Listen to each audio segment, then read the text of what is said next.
Greetings, salutations. This is Coach Veronica Montgomery.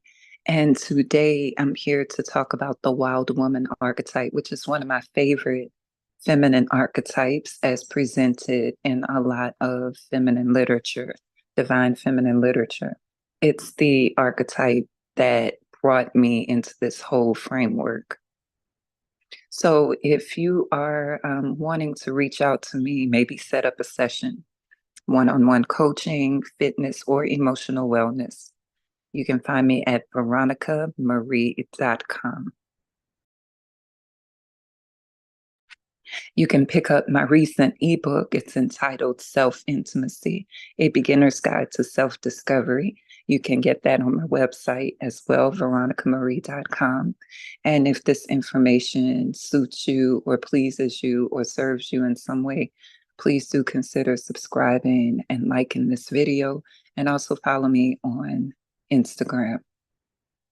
All right, so the wild woman energy is the third archetype, and it's the third activation. I like that word, in the progression of the divine feminine development within every soul. The wild woman archetype, I like to describe it as the mature maiden. In the maiden phase, we had these energies of what do I get to do? How do I exist in relation to other people, other children, other adults, within self? How do I exist in relation to men, to women, boys, girls? We have all this exploration of existence.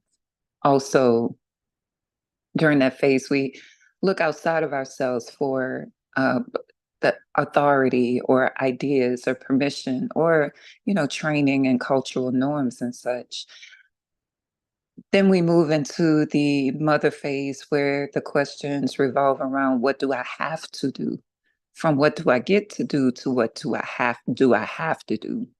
Right. And this is characterized by a lot of responsibility, even obligation, and it's an outer energy of caretaking, nurturing others, whether that's businesses, family members, marriages, children, ideas, whatever. It's an outward energy, right? So the maiden energy seeks outward information.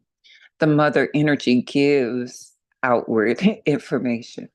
But the enchantress, when that energy is activated, we come into questions of what do I want to do?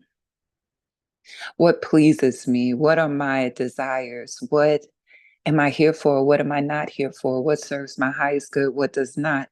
And you know when this phase is coming into fruition because the things that used to be okay are no longer okay. Your eyes become open, and it's impossible to live in relation to other people and dynamics the way that you used to. You may feel restless and almost like, oh my gosh, what am I doing here? What have I done with my whole life? All of these questions of significance begin to come up. And so the wild woman is here to help us finish answering the questions of the maiden and also the mother, right? And so this phase is characterized by pleasure emanating from self. What are my desires? You get women or beings born female looking around, maybe even becoming a little bit fearful because children are older. Maybe a marriage has dissolved, or maybe they're coming toward retirement. This phase of activation probably happens somewhere around 38-ish, and extends out into maybe even the 60s.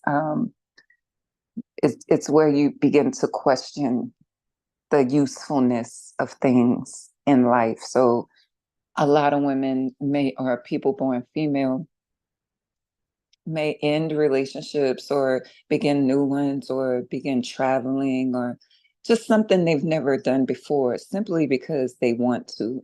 I read a meme some years ago and it stuck with me. It said, I don't want to is an answer. During the mother phase, we are really trying to justify what we're doing and making sure that other people understand and are pleased. During the maiden phase, we're looking for someone to tell us what to do.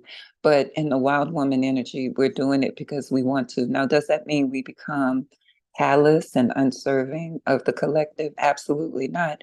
We actually become fuller, right? We actually become wiser because now the things that we do come from self rather than seeking validation and permission, rather than I have to. We're actually able to live more deeply from the heart, I should say. So I will continue to explore this wild woman energy. She has such a beautiful depth. I think within it, we can talk about the dark feminine, but really, we could talk about the dark feminine in any and all of these archetypes because there are facets to all of them. And I may come back at a later date from that perspective. But for now, the question I extend to you is, what do you desire? What are your desires on a daily basis, on a moment to moment basis, on a yearly basis, in your life in general? What is it that you would like to experience? What would you like to create? Again, moving from moment to moment, day to day, week to week, month to month, extending into your future. Give yourself permission to desire because your desires matter. And when you don't attend to your desires, you feel used. When you don't attend to your desires, you feel drained. You isolate, you feel still, you feel restless, your creativity suffers and such. And so these are beautiful questions to ask on a daily basis, whether you are in the age range of the wild woman years or not, because these phases are not set in stone by time. We talk about it in time because this is, teaching and we have to get across a teachable concept. But these energies exist within us throughout the day, throughout the week, throughout the months and the years, right? We even have them, we can see them in the changing of the seasons where, the spring is the maiden and maybe the summer is the mother and the fall, the wild woman, and winter, the next phase. And we'll talk about that next phase when it's time. All right, that's it for now. My name is Coach Veronica Marie. And I'm a fitness coach and an emotional wellness coach. And I love helping people live a happier, healthier, deeper, more enriched life. You can find me at my website,